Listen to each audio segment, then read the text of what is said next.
Lockdown ई पाठशाला DC Ramgarh में आपका स्वागत है। मैं हूं Nirmala Kumari, PGT biology SS+2 high school Patratu से। प्रीवियस वीडियो में हम लोगों ने बायोमैग्निफिकेशन पढ़ा था। आज इस वीडियो में हम लोग यूट्रॉफिकेशन पढ़ेंगे। यूट्रॉफिकेशन को वाटर पॉल्यूशन के अंतर्गत पढ़ते हैं।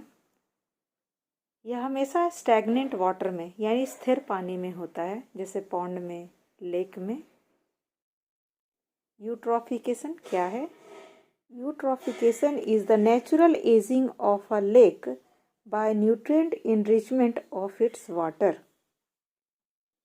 न्यूट्रिएंट इनरिचमेंट मतलब इसमें पोषक तत्वों की वृद्धि हो जाती है, फॉस्फेट की वृद्धि हो जाती है, नाइट्रेट की वृद्धि हो जाती है। ये फॉस्फेट और नाइट्रेट कहाँ से आते हैं? एग्रीकल्चरल फील्ड से, क्योंकि आप जानते हैं वहाँ फर्टिलाइज़र यूज़ होता है। फर्टिलाइज़र में क्या होता है? NPK, PK, nitrogen, phosphorus, potassium. तो फाइनली एग्रीकल्चरल लैंड से पानी वाटर बॉडीज़ में आ जाते हैं। उसके साथ साथ ये न्यूट्रिएंट फॉस्फेट और नाइट्रेट वाटर बॉडी में चले आते हैं, जिससे क्या होता है? पोषक तत्वों की अधिकता हो जाती है।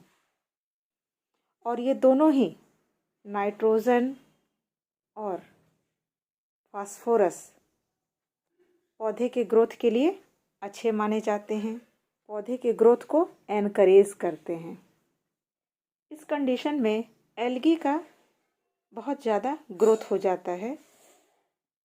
Presence of large amount of nutrient in waters also cause excessive growth of planktonic algae called algal bloom। पोषक तत्वों की अधिकता हो जाने से एल्गी ग्रो कर जाते हैं। ये पूरे वाटर सरफेस पर फैल जाते हैं, जिसको हम लोग एल्गल ब्लूम कहते हैं। Algal Bloom causes deterioration of water quality and fish mortality। Some bloom forming algae are extremely toxic to human beings and animals। Algal blooming के कारण वाटर की क्वालिटी भी घट जाती है और मछलियाँ भी मरने लगती हैं। कुछ एल्गी टॉक्सिक प्रोड्यूस करते हैं, जो एक्वाटिक ऑर्गेनिज्म और ह्यूमन बींग्स के लिए खतरनाक होते हैं। और एल्गल ब्लूमिंग की वजह से जो वाटर बॉडी में है उसमें एक करेक्टरिस्टिक कलर आपको दिखाई देता है। ग्रीन ग्रीन दिखाई देगा वाटर बॉडी, ब्लू नज़र आएगा या रेड नज़र आएगा। मतलब एक कलर वाटर बॉडी को ये एल्गल ब्लूमिंग प्रोवाइड करते हैं। साथ ही साथ बहुत खराब स्मेल वहाँ से प्रोड्यूस होता है। वाटर की ट्रांसपेरेंसी घट जाती है, मछलियाँ मरने लगती हैं। इस फिगर में एल्गल ब्लूमिंग को दिखाया गया है। ये एल्गी पूरा सतह पे वाटर बॉडी के फैल गया है, यानी यूट्रॉफिकेशन का एक इफ़ेक्ट है एल्गल ब्लूमिंग। यूट्रॉफिकेशन के कारण एल्गी इंक्रीज कर गए, पूरे तालाब को उन्होंने कवर कर लिया।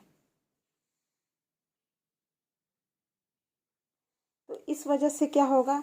जो सनलाइट है आपका अंदर तक नहीं जा पाएगा, वाटर बॉडी में एंटर नहीं कर पाएगा। तो जिस वजह से जो सबमर्ज्ड प्लांट हैं उनको सनलाइट नहीं मिलेगा।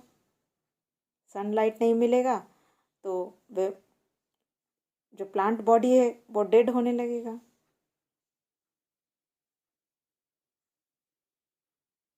और इस तरह से ऑर्गेनिक कंटेंट की वाटर बॉडी में और वृद्धि हो जाएगी। यूट्रॉफिकेशन नेचुरल एजिंग है लेक का।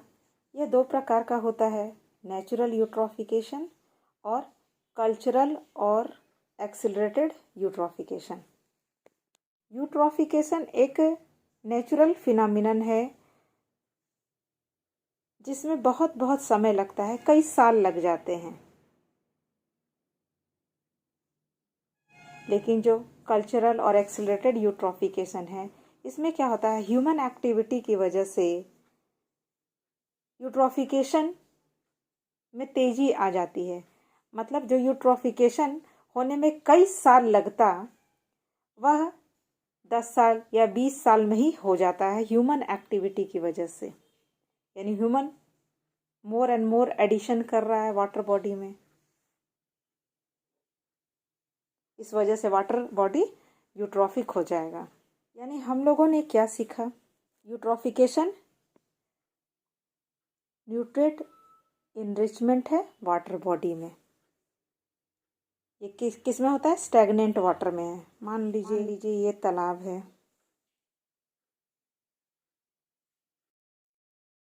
तो बहुत सारे सोर्स से, एग्रीकल्चरल फील्ड से, जैसे सीवेज डाल दिया गया,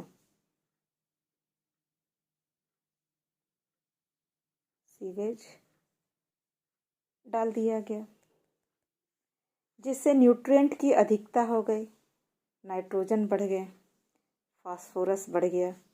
तो ये सब पौधों के ग्रोथ के लिए ज़रूरी है, मैक्रो न्यूट्रिएंट है पौधों के ग्रोथ के लिए। तो जिससे क्या होगा, पौधों का ग्रोथ होगा, एल्गी बढ़ जाएंगे, एल्गल ब्लूमिंग हो जाएगा, ये पूरा वाटर सरफेस पे एल्गी फैल जाएगा। सनलाइट को ये अंदर जाने नहीं देगा,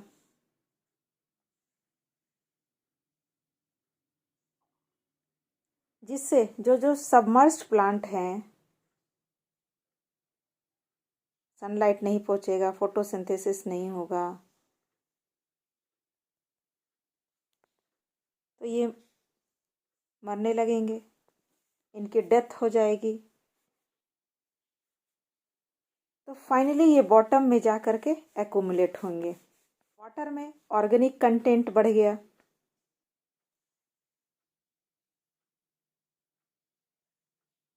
जिससे बैक्टीरिया ग्रो करने लगेंगे, बैक्टीरियल ग्रोथ बढ़ जाएगी, बैक्टीरिया यहाँ पे बढ़ जाएगा। तो बैक्टीरिया क्या करेंगे, इस ऑर्गेनिक मैटर को डिग्रेड करने के लिए ऑक्सीजन डिमांड करेंगे, यानी बॉड वैल्यू यहाँ पे बढ़ जाएगा। बॉड बढ़ गया मतलब डिजॉल्व ऑक्सीजन घट गया, डिजॉल्व ऑक्सीजन घट गया मतलब फिश मरने लगेंगी,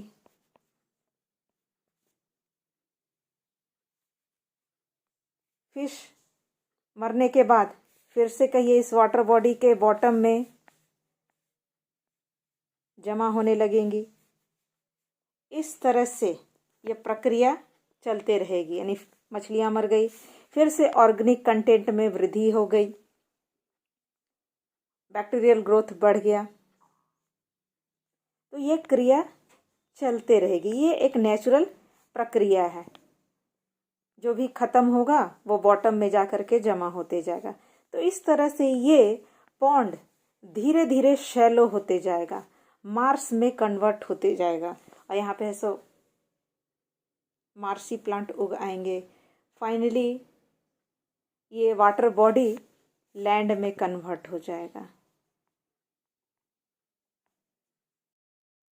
तो ये एक प्राकृतिक फिनोमिनन है, इसमें समय लगता है।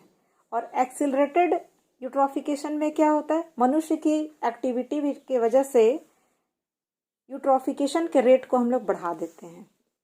टेरर ऑफ बंगाल क्या होता है उसको समझते हैं। ये वाटर हाइसिंथ है, पर्पल कलर का बहुत ही सुंदर फ्लावर है। इसका नाम इकॉर्निया क्रैसिपिस है। बहुत ही सुंदर एक्वाटिक वीड्स हैं। These plants which were introduced into India for their lovely flowers have caused havoc by their excessive growth by causing blocks in waterways. ये फ्लावर बहुत सुंदर पर्पल कलर का फ्लावर है। अपनी सुंदरता के कारण जो होता है इसको हम लोगों ने इंडिया में इंट्रोड्यूस किया। तो इसकी खासियत है कि ये बहुत फास्ट ग्रो करता है, पूरे तालाब में फैल जाता है। इसको निकाल पाना बहुत मुश्किल है। पूरे तालाब में फैल जाने से जो एक्वाटिक ऑर्गेनिज्म हैं, एक्वाटिक प्लांट्स हैं, वे मरने लगेंगे, क्योंकि ये सारा डिजॉल्व ऑक्सीजन ये यूज़ कर लेगा। इसलिए इसको टेरर ऑफ बंगाल बोला जाता है। ये वीड्स है, अनवांटेड पौधा, अपने आप ग्रो करता है। इकॉर्निया क्रैसिपिस एग्ज़ाम में कभी कभी पूछता है, टेरर ऑफ बंगाल क्या है, तो आपको इसका नाम बताना पड़ेगा। इस तरह से आज हम लोगों ने यूट्रोफिकेशन और टेरर ऑफ बंगाल क्या है उसको जाना।